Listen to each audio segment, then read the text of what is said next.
नुकताच व्हॉट्सअपवर एका वृद्ध आईचा व तिच्या मध्यमवयीन मुलाचा व्हिडिओ बघितला, ज्यात ती आई समोसा खाण्यासाठी कशा क्लुप्त्या करते हे दाखवले होते. हा व्हिडिओ पाहून मला माझ्या क्लिनिकमध्ये पूर्वी 20 वर्षे काम करणाऱ्या मधुनानांची आठवण झाली.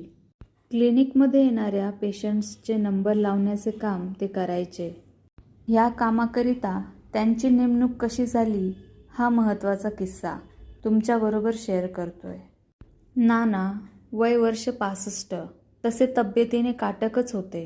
पायी चालण्याची प्रचंड क्षमता, टू व्हीलर त्यांना चालवता येत नसे आणि बस रिक्षेचा वापर ते अपवादात्मक परिस्थितीत करत बँकेतून रिटायर झाले होते. मधुनानांना वडापाव, समोसे फार आवडत आणि ह्या बाहेरच्या खाण्यामुळे त्यांना सतत पोटाच्या तक्रारी उद्भवत असत. त्यांचे त्याबद्दल चेकअप देखील झाले होते व आतड्याची पचन क्षमता कमकुवत झाली असल्याचे कळाले होते. त्यांचा आणि माझा परिचय ह्याच तक्रारींमुळे झाला होता.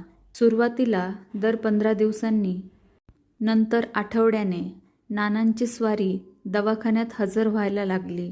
मी दरवेळी औषध देताना त्यांना बाहेर काही खाल्ले का विचारायचो. आधी ते खरं सांगत, पण नंतर मी रागवेल म्हणून काही नाही हो असं खोटं बोलत. पण एव्हाना मला त्यांच्या सवयीबद्दल घरच्यांकडून कळाले होते. घरचे देखील त्यांच्या ह्या गोष्टीला कंटाळले होते व वैतागले होते. एकदा तर माझ्यासमोरच त्यांच्या मुलाने त्यांचा पाणउतारा केला होता.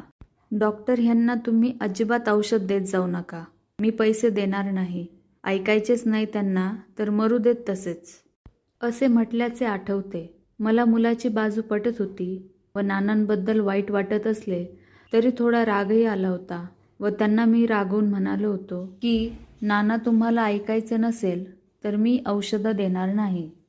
नंतर मी ही गोष्ट विसरून गेलो. पण पुन्हा 3-4 दिवसांनी नाना माझ्या पुढे हजर. तोच अपराधी, थोडा केविलवाना चेहरा व पोटावर हात ठेवून तक्रार सांगणे. तेच माझे प्रश्न, तेच त्यांचे उत्तर. मग रागावून मी त्यांना खरं सांगा म्हटल्यावर, हो खाल्ला एक वडापाव काल, हे उत्तर. व काकुळतीला येऊन त्यांचे म्हणणे की परत नाही खाणार बाहेरचे, एवढ्या वेळी दे औषध व पैसे कमी आहेत, उद्या देतो, असे संवाद आठवड्यातून 1 वेळा होऊ लागले. पण एक दिवस मी त्यांना रात्री उशिरा 10 वाजता या दवाखाना बंद करण्याच्या वेळेला म्हणून परत पाठवले आणि ते देखील आलेत. मी त्यांना म्हणालो, नाना का नाही ऐकत तुम्ही, का पथ्य पाळत नाही? अहो मी काय किंवा घरचे काय, तुमच्या भल्यासाठीच सांगतो ना, ऐका जरा माझे, का शरीराला त्रास देता? त्यावेळी नाना जे बोलले ते ऐकून मी विचारात पडलो व जरा वाईटही वाटले. ते म्हणाले, डॉक्टर मला सगळं कळतं हो, पण एक सांगू का, माझे लहानपण गरिबीत गेले. कधीही कुठली गोष्ट मनाप्रमाणे करता आली नाही. खाण्याच्या खूपशा पदार्थांसाठी मी तरसलोय. नंतर प्रापंचिक जबाबदारी अंगावर पडली. पैसा येत होता पण गरजांपुढे पुरत नव्हता. म्हणून इच्छा पुन्हा दाबून टाकत असे की बघू जरा स्थिर स्थावर झाल्यावर वागू मनासारखे. पण बघू पुढे मनोस्तवर रिटायरमेंट आली. ऑफिसमध्ये असताना मला वडापाव, भजी, मिसळ कधी कधी खायला मिळे. मला ह्या गोष्टी खूप आवडतात म्हणून मी खातो. पण आता तब्येत साथ देत नाही. जेव्हा दात होते तेव्हा चणे नव्हते आणि आता चणे आहेत तर दात नाहीत. एवढं बोलून नाना कसनुसं हसले. त्यांच्या डोळ्यात तरळलेलं पाणी माझ्या नजरेतून सुटले नाही. नाना पुढे म्हणाले, डॉक्टर आता कितीसे दिवस राहिलेत हो आमचे? कधी मनासारखे जगायचेच नाही का मी? मला कुठलेही व्यसन नाही किंवा ते करणे मला परवडण्यासारखेही नव्हते, कारण ते करून मला कुटुंबाची परवड करायची नव्हती. मग निदान हा स्वस्तातील शॉक तरी आयुष्याच्या सूर्यास्ताला पूर्ण करू देत. आणि मरण कुणाला चुकलंय का? मग का उरलेले दिवस मन मारत जगू? आणि डॉक्टर, हे म्हातारपण अगदी लहानपणासारखेच असते हो, हट्टी, जिद्दी, तेवढेच हळवे. फरक एवढाच की तो उगवणारा सूर्य असतो, आमचा मावळणारा. मला मुलाचा, सुनेचा, तुमचा अजिबात राग येत नाही, कारण मला माहिती आहे तुम्ही माझ्या काळजीपोटी हे बोलत आहात. पण असो, हे त्यांना आज नाही कळणार. माझ्या वयाचे झाले की आपोआप उलगडा होईल. तेव्हा मी नसेल त्यांना याची जाणीव करून द्यायला. तुमचा खूप वेळ घेतला. निघतो मी. मलाही हे कुठेतरी बोलायचं होतं. आता खूप हलकं वाटतंय. पण हो, असं समजू नका बरं का की मी माझी सवय सोडेल. नाही, मी तुमच्याकडे येतच राहणार. जाता जाता एक वडिलकीचा सल्ला तुम्हाला. तुम्ही नाही म्हणाल तरी देतो. डॉक्टर, तुम्ही अजून लहान आहात. आयुष्यात त्या त्यावेळी ते वाटेल ना ते करा, पण मर्यादित राहून. बघू पुढे म्हणत असं म्हणून टाळू नका, कारण हा पुढे नेहमी पुढेच जात राहणार. त्यामुळे आयुष्याचा तो क्षण त्या त्यावेळी जगा. Life is like an ice cream, taste it before it melts, असं म्हणून नाना निघून गेले. मी सुन्न होऊन विचार करू लागलो. केवढा मोलाचा सल्ला नाना देऊन गेले. खरेच ते पूर्णपणे चुकीचे वागत होते का? आपण डॉक्टर लोक सल्ला देऊन मोकळे होतो. अर्थात आपलं ते कर्तव्यच आहे, पण तो नाही पाळला की पेशंटवर खापर फोडून मोकळे होतो, त्याच्यावर चिडतो. त्याच्या भल्या करताच, पण त्यांनी तसे वागण्यामागे काय कारण आहे हा विचार आपण किती वेळा करतो? अर्थात काही आडमुठे पेशंटही असतात, डॉक्टर काय सांगतच असतात असे म्हणणारे. असो, तिसऱ्या दिवशी नाना परत आले. तीच तक्रार. यावेळी मी त्यांना नेहमीप्रमाणे काही विचारले नाही. विचारून काही उपयोगही नव्हता आणि मला विचारावे असे वाटलेही नाही. त्यांना काही औषधे मी दिली. मी ठरवले होते इथून पुढे शक्यतोवर कमी साईड इफेक्ट्स होणाऱ्या व त्यातही आयुर्वेदिक व कधी होमिओपॅथिक औषधे नानांना द्यायची व कधीकधी केवळ त्यांच्या समाधानासाठी प्लासिबो, कुठलेही औषध नसलेल्या गोळ्या द्यायच्या, जेव्हा त्यांना औषधाची गरज नाही असे वाटेल तेव्हा. त्यांनी काही पैसे देऊ केले व तुमचे मागचे पैसे पेन्शन आले की देतो म्हणाले. मी मनात ठरवले होते त्याप्रमाणे नानांपुढे एक पर्याय मांडला. म्हणालो, नाना, तुम्ही रिटायर झाला आहात तर तुम्ही माझ्याकडे सकाळी व संध्याकाळी 1-1 तास पेशंटची नावे लिहिण्याचे काम कराल का?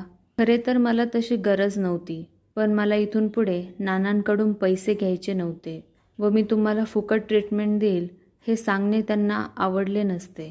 त्या बदल्यात मी काही रक्कम तुम्हाला देईल. थोडा विचार करून ते म्हणाले, डॉक्टर, असे करता येईल का? तुम्ही मला काही पैसे देऊ नका. मी येईल कामाला. त्या बदल्यात तुम्ही मला ट्रीटमेंट देत जा. नाही, मला माहिती आहे तुमच्या ट्रीटमेंटचे पैसे जास्तच होतील, पण घ्या सांभाळून. मी त्वरित त्यांची मागणी मान्य केली. त्यावेळचा त्यांच्या चेहऱ्यावरचा आनंद मला आजही आठवतो. अशा रीतीने नाना माझ्याकडे कामाला लागले व पुढे आश्चर्य म्हणजे त्यांच्या तक्रारींची वारंवारता पहिल्यापेक्षा खूप कमी झाली. कधीकधी तर नुसत्या प्लासिबोने त्यांना बरे वाटे. ते जास्त हेल्दी वाटू लागले. याचे कारण मला लक्षात आले की त्यांची मानसिक इन्सिक्युरिटी कमी झाली होती व आपणही काम करतो व तेही दवाखान्यात, त्यामुळे तब्येतीची आता काही काळजी नाही हे समाधान हा बदल घडवण्यास कारणीभूत होता. ते तर आता पूर्ण वेळ दवाखान्यातच थांबू लागले होते. आणि हो, त्यांचे बाहेरचे अपत्याचे खाणे मात्र व्यवस्थित सुरू होते बरं का.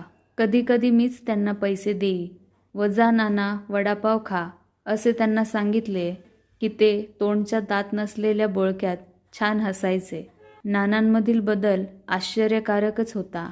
नाना 5 वर्षे माझ्याकडे होते.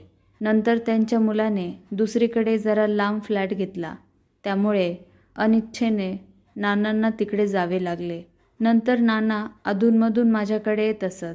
नंतर खूप कमी झाले. पुढे साधारण 1 वर्षानंतरनं नाना मला येऊन भेटून गेले. वडापाव खायचा का विचारले तर म्हणाले की मी खाऊन आलो येताना, आणि काय म्हणावे याला कळत नाही.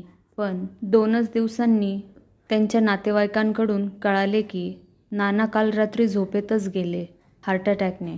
खूप वाईट वाटले, पण पुन्हा विचार आला की किती शांतपणे कुणालाही त्रास न देता नाना गेले. त्यांना 2च दिवसापूर्वी मला भेटावे का वाटले? त्यावेळी मी त्यांच्या आवडीची गोष्ट खा म्हणण्याची ऑफर नाकारताना त्यांच्या चेहऱ्यावर कृतार्थता मला दिसली होती का? मित्रांनो, आपल्या आजूबाजूला, परिचयात, घरात असे बरेच नाना नानी आपण बघतो. त्यांचे म्हातारपणातील बालपण, हट्ट, इच्छा, त्यांची घुसमट इत्यादी आपण बघत असतो. मला इथे अजिबात म्हणायचे नाही आहे की त्यांच्या वर्ज्य असलेल्या अपथ्याच्या सर्वच मागण्या तुम्ही पूर्ण करा, ते ज्याचे त्याने ठरवावे असे मी म्हणेल.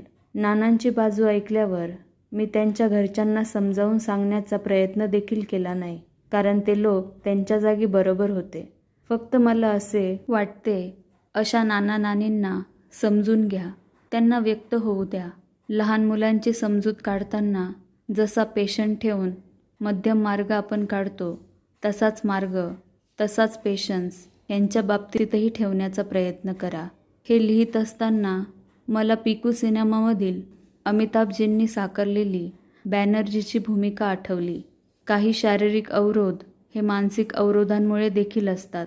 ते दूर करण्याचा प्रयत्न करता आला तर करावा, कारण नानांच्या भाषेत पिकलं पान कधीही गळून पडेल, पण त्याचे गळणे देखील समाधानाने असावे.